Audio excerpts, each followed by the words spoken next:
5 benda yang tuan-puan kena tahu tentang Public Gold. Kalau nak tahu, wajib tengok video ni sampai habis. Jangan lupa untuk like, save dan share untuk rujukan pada masa akan datang.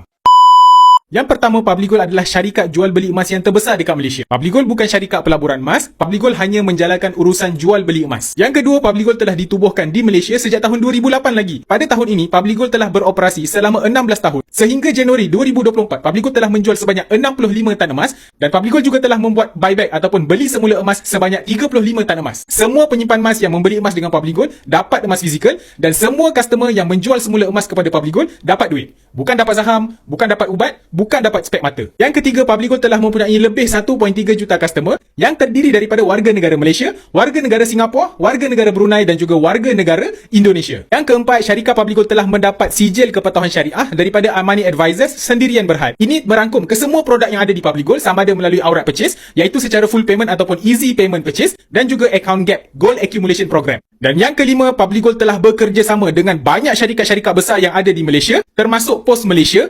Public Gold juga pernah bekerjasama dengan Polis Diraja Malaysia Football Club dan juga Public Gold pernah mendapat kelulusan daripada pihak istana untuk keluarkan gold bar 1 gram edisi yang di-Pertuan Agong yang ke-15 Sultan Muhammad V. Dengan kredibiliti yang ditunjukkan oleh syarikat Public Gold, tuan-puan tak perlu risau bila menabung emas dengan Public Gold. Nak saya bantu tuan-puan untuk memulakan simpanan emas bersama Public Gold? Boleh rujuk pin video saya akan bantu tuan-puan sebaiknya. Dapat sesuatu? Boleh follow.